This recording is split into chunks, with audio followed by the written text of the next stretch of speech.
Hello viewers, welcome to Jinnat 360 YouTube channel. সঙ্গে রয়েছে আমি জিন্নাত। ফ্রেন্ডস, আজকে অস্থায়ী চুক্তিভিত্তিক কর্মচারীদের জন্য খুবই গুরুত্বপূর্ণ একটি আপডেট নিয়ে হাজির হয়েছি আমি আপনাদের মাঝে।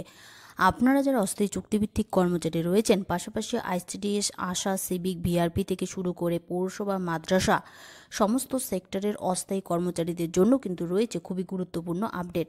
বেতন বৃদ্ধি এবং স্থায়ীকরণ বিষয়ে কিন্তু একটি বিজ্ঞপ্তি জারি করা হয়েছে সরাসরি নবান্ন থেকে, এবং মুখ্যমন্ত্রী মমতা বন্দ্যোপাধ্যায় কিন্তু এই অস্থায়ী চুক্তিভিত্তিক কর্মচারীদের বেতন বৃদ্ধি এবং স্থায়ীকরণ নিয়ে একটি ঘোষণা করেছেন। তো আমরা সেই বিস্তারিত বিজ্ঞপ্তিটিতে যাব। তবে তার আগে আপনারা যদি এই চ্যানেলে প্রথমবার হয়ে থাকেন তাহলে অবশ্যই চ্যানেলটি সাবস্ক্রাইব করে পাশে থাকুন, এবং অলরেডি যারা চ্যানেলটি সাবস্ক্রাইব করে রেখেছেন তাদেরকে জানাই অসংখ্য ধন্যবাদ। আপনারা ভিডিওটি কোথাও এক সেকেন্ডও স্কিপ না করে প্রথম থেকে শেষ পর্যন্ত অবশ্যই দেখুন। তো চলুন ভিডিওটি শুরু করা যাক। তো বন্ধুরা দেখুন, আপনারা কিন্তু এখানে অন স্ক্রিনে দেখতে পাচ্ছেন যে চুক্তিভিত্তিক ও অস্থায়ী কর্মীদের জন্য সুসংবাদ, স্থায়ীকরণ এবং বেতন বৃদ্ধি। এই চুক্তিভিত্তিক এবং অস্থায়ী কর্মচারীদের জন্য কিন্তু অত্যন্ত সুসংবাদ রয়েছে একটা, এবং স্থায়ীকরণ এবং বেতন বৃদ্ধি নিয়েও কিন্তু রয়েছে গুরুত্বপূর্ণ আপডেট। তো চলুন বিস্তারিত জেনে নেওয়া যাক।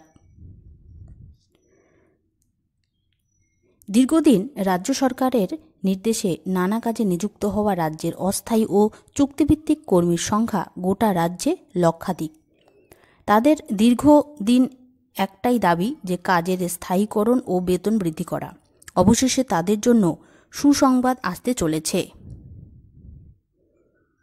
যদিও এর আগেও রাজ্য সরকার সেই সমস্ত অস্থায়ী কর্মীর নানা দাবি কম বেশি পূরণ করেছে, তবে এবারে একটু নড়েচড়ে বসতে চলেছে রাজ্য সরকার। সরকারি সূত্রে খবর, রাজ্যে কর্মরত অস্থায়ী সরকারি কর্মী কিন্তু মাসিক বেতন খুবই ন্যূনতম। তাদের দিকে ফিরে তাকাতে চলেছে পশ্চিমবঙ্গ সরকার।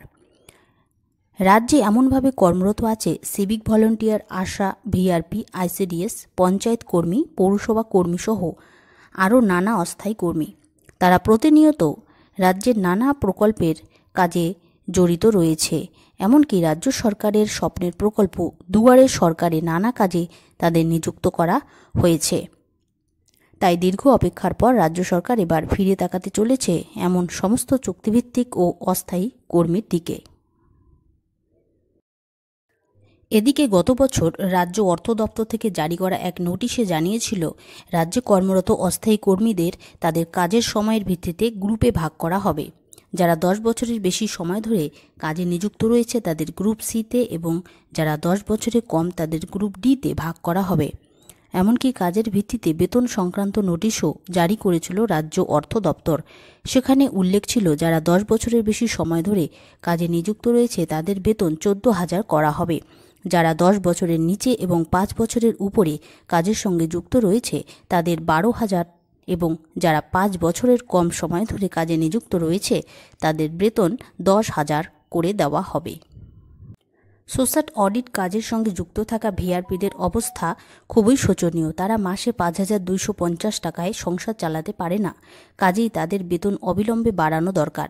এমনকি তিনি এও দাবি করেছেন যে তাদের বেতন যে মাসে কমপক্ষে 15,000 করা হয়, তাদের বেতন যেন মাসে কমপক্ষে 15,000 করা হয়। তিনি এও জানিয়েছেন, ভিআরপি হিসাবে রাজ্যে মোট 25,000 রয়েছে। তারা বর্তমানে ভেক্টর বোন ডিজিজ কাজে নিযুক্ত রয়েছে। এছাড়াও সরকারের নানা প্রকল্পে তারা কাজ করেছে, তাই তাদের এই ন্যূনতম বেতনে সংসার চালাতে নাজেহাল অবস্থা। তাই মুখ্যমন্ত্রীর দৃষ্টি আকর্ষণ করে অধীরবাবু একটি খোলা চিঠি লিখেছেন। তো বন্ধুরা, অস্থায়ী চুক্তিভিত্তিক কর্মচারীদের জন্য আজকের আপডেটটি এ পর্যন্তই। আপডেটটি যদি আপনাদের ভালো লেগে থাকে অবশ্যই একটি লাইক দিয়ে চ্যানেলটি সাবস্ক্রাইব করে পাশে থাকবেন। ধন্যবাদ।